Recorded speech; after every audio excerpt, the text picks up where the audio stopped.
உங்கள் வரவு என்று வரவேற்கின்றார்.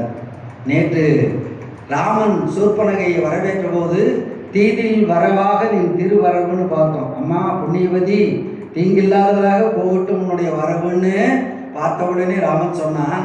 இப்போது ஆஞ்சநேயன் ராமனை பார்த்து சொன்னான், இந்த கிஷ்கிந்தை பகுதியில் நாங்கள் தான் இருக்கிறோம், புதுசாக நீங்கள் வந்திருக்கிறீங்க, புதிதாக வந்தவர்களை இருப்பவர்கள் தானே வரவேற்க வேண்டும். எனவே ஆஞ்சநேயன் வரவேற்றான். கவ்வையின்றாக உங்கள் வரவு. கவ்வையின்னா தமிழில் துன்பம்னு அர்த்தம். துன்பம் தீர்வதாக இருக்கட்டும் உங்கள் வரவு. எவ்வளோ பொருத்தமாக சொன்ன பாரு. உங்கள் துன்பமும் தீரட்டும், எங்கள் துன்பமும் தீரட்டும். இப்பவே துன்பம் தீர்ந்ததா ராமனுக்கு ஒரு திருப்தி ஒன்று மங்கள மொழியாக அமைந்தது. துன்பம் தீர்வதாக அமையட்டும் உங்கள் வரவுன்னா. உடனே அவனை பார்த்து, யாரப்பா நீ இன்னும் கேட்குறான் ராமன். உடனே இப்போது சொல்ல போகிறான், தான் யாருங்கிறத சொல்கிறான். ஒரே வார்த்தை தான் சொல்கிறான். நான் அஞ்சனையின் மகன், என் பெயர் ஆஞ்சநேயன், எங்கள் அம்மா பேர் அஞ்சனை, அதனால் இவன் ஆஞ்சநேயன் அம்மா பேர் அப்பா பேர் வச்சு சொல்கிறது வழக்கம். எனவே அஞ்சனையின் மகன் நான் ஆஞ்சநேயன், அவ்வளோதான் தன்னை பற்றி சொல்லிக்கிறான். ஆனால் மற்றது அவன் ராமனை பற்றி சொல்லுவதிலே இருந்து அவனுடைய ஞானத்தை தெரிந்து கொள்கிறான். மணிக்கணக்கில் பேச வேண்டியதில்லை, 10 நிமிஷம் பேசினாலே அவருக்கு எவ்வளோ ஞானம் இருக்குதுங்கிறத தெரிஞ்சுக்கலாம். இப்போ 4 வரிகள் தான்.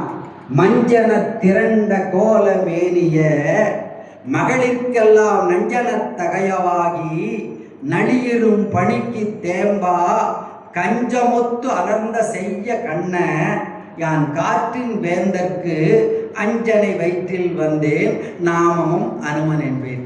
தன்னை பற்றி இவ்வளோதான் சொல்லிட்டான். நான் காற்றின் வேந்தருக்கு, வாயுதேவனுடைய அம்சமாக அஞ்சனையின் வயிற்றிலே பிறந்தேன், அதனால் என்னை ஆஞ்சநேயன் என்று சொல்வார்கள். மஞ்சன திரண்ட கோல மேனி என்று ராமனை வர்ணித்தான். கார்மேகத்தை போன்ற அழகிய மேனியை உடையவனே. எல்லாரும் ராமனை பார்த்தவங்கெல்லாம் வர்ணிக்கிறதான். நீல மேக சியாமள வண்ணன் என்று ராமனை பாராட்டுவார்கள்.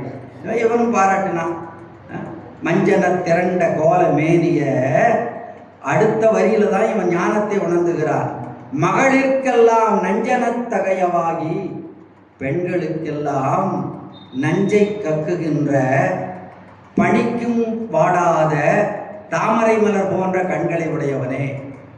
பனிக்கும் வாடாத தாமரை மலர் போன்ற கண்கள். தாமரை பனிக்கு கூட வாடாதாமா. பனிக்கும் வாடாத தாமரை மலர் போன்ற கண்களை உடையவனே. அது புரியுது நமக்கு. நஞ்சை மகளிர்க்கெல்லாம் நஞ்சனத்தகையவாகி அப்படின்னா என்னடா இது? தாமரைன்னு வர்ணித்தால் தாமரையிலிருந்து தேன் சொட்டுது தேன் கொட்டுதுன்னு சொல்லலாம். இது நஞ்சை கொட்டுகிறது என்று சொன்னால் அப்போ ஏதோ அதில் அர்த்தத்தை பொதிந்து வைக்கிறான். நஞ்சனத்தகையவாகி நளியிரும் பணிக்கு தேம்பா கஞ்சமொத்து அலர்ந்த செய்ய கண்ண. கஞ்சம்னா தாமரை, செந்தாமரையை போன்ற கண்களை. அவனுக்கு பேரே செந்தாமரை கண்ண. யான் காற்றின் வேந்தற்கு அஞ்சனை வயிற்றில் வந்தேன் நாமமும் அனுமன் என்பேன். இதில் என்ன? பெண்களுக்கெல்லாம் நஞ்சனத்தகையவாகி. இதை கேட்ட உடனே ராமன் திடுக்கிடுகிறான். ஓ, இவன் பார்த்த உடனே நமது உள்ளத்தை புரிந்து கொண்டான், நாம் யார் என்பதை தெரிந்து கொண்டான். என்னன்னா, சூர்பனகை போல தவறாக பார்க்கின்ற பெண்களுக்கெல்லாம் நஞ்சை தருகின்ற கண்களை உடையவன். மற்றவர்களுக்கு பக்தியோடு பார்க்கின்றவர்களுக்கெல்லாம் அவனுடைய கண்களிலே இருந்து கருணை வழியும். ஆனால் சூர்பனகை போல தவறான எண்ணத்தோடு அணுகுகின்றவர்களுக்கு அது நஞ்சை கக்குகின்ற கண்கள்னா. இதன் மூலம் ராமனுடைய அந்த அவதாரத்தின் நோக்கத்தையே சொல்லிட்டான். இந்த ராமனுக்கு என்ன சிறப்பு என்று சொன்னால், இந்த பிறவியில் அவனுக்கு ஒகமாட்ட ஒகபான ஒக இல்லு என்று தியாகராஜர் உருகுவார். ஒரே வார்த்தை தான், மறு வார்த்தை கிடையாது. ஒகமாட்ட ஒகபான ஒரே அம்புதான், எவ்வளவு பெரியவனாலும் வீழ்த்திடும். ஒக இல்லு. ஒக இல்லுன்னா ஒரே மனைவி. என்னங்க இது பெரிய, இது ராமனுக்கு மட்டும்தான் ஒரே மனைவியா?